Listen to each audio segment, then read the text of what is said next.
Então, esses são alguns dados que a gente vai compondo para a gente olhar para o nosso texto e pensar como a experiência de Daniel e seus amigos na Babilônia pode servir de referência para nós quando nós criarmos a nossa cultura, porque qual é o nosso problema? É de nós pensarmos, vamos construir uma igreja para a minha geração porque eu me sinto deslocado em outro lugar. Então nós precisamos de uma igreja para os baby boomers, ou precisamos de uma igreja para a geração X, ou precisamos de uma igreja para os milênios, ou precisamos de uma igreja para a geração Z. Nós temos essa dificuldade de convivermos juntos, de uma experiência multicultural. E quando a gente pensa no modelo do mosaico, nós não só pensamos de pessoas diferentes que estão no mesmo espaço, mas de gerações diferentes também. E por isso a gente precisa aprender uns com os outros e precisamos trazer todos para a mesa para participarmos juntos desse processo. Então, o que Daniel pode nos ajudar com isso?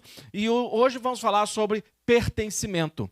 Como, então, como o Evangelho nos propõe um modelo de pertencimento, que é o grande desafio, um dos grandes desafios dessa geração. Antes de ir para o texto, eu queria fazer uma colocação que quando você olha o movimento de Woodstock, que é um movimento contracultural, isso está acontecendo em grupo, gente da mesma geração fazendo juntos. Quando você vai vendo, os outros movimentos também vão acontecendo em grupo, mesmo dentro, até os milênios ainda estão fazendo coisas juntos. Mas quando você chega na geração Z, os movimentos contraculturais que estão acontecendo, eles não estão acontecendo mais em grupos, mas estão acontecendo dentro do meu quarto, ou melhor, a partir do meu celular. Porque é uma geração que consegue estar desconectado do seu entorno, ou porque está habitando dentro do quarto, ou porque consegue estar num espaço com um monte de gente, como se estivesse solitário, porque o seu mundo está ali no seu celular, na sua mão, e não consegue olhar para as pessoas que estão ao seu redor. Então consegue estar solitário, mesmo no meio de toda a multidão. E tudo que está acontecendo na palma da sua mão e não nas interações interpessoais. Então vamos lá para Daniel capítulo 3, a partir do versículo 10. O texto nos diz: o rei Nabucodonosor fez uma estátua de ouro de 27 metros de altura e 2,7 metros de largura e colocou na planície de Dura, na província da Babilônia. Em seguida enviou mensageiros a todos os altos funcionários, oficiais, governadores, conselheiros, tesoureiros, juízes, magistrados e todas as autoridades das províncias para que viessem à dedicação da estátua que ele havia levantado. Todas essas autoridades vieram e ficaram diante da estátua que o rei Nabucodonosor havia levantado. Então Arauto gritou: povos de todas as raças, nações e línguas, ouçam a ordem do rei. Quando ouvirem o som da trombeta, da flauta, da cítara, da lira, da harpa, do pífaro e de outros instrumentos musicais, prostrem-se no chão para adorar a estátua de ouro levantada pelo rei Nabucodonosor. Quem não obedecer será lançado de imediato na fornalha ardente. Portanto, ao som dos instrumentos musicais, todos, não importando sua raça, nação ou língua, se prostraram no chão e adoraram a estátua de ouro que o rei Nabucodonosor havia levantado. Alguns dos astrólogos, porém, foram ao rei e denunciaram os judeus. Disseram ao rei Nabucodonosor que o rei viva para sempre. O rei publicou um decreto exigindo que todos se prostrassem e adorassem a imagem de ouro quando ouvisse o som da trombeta, da flauta, da cítara, da lira, da harpa, do pífaro e dos outros instrumentos musicais. De acordo com esse decreto, quem não obedecer será lançado na fornalha ardente.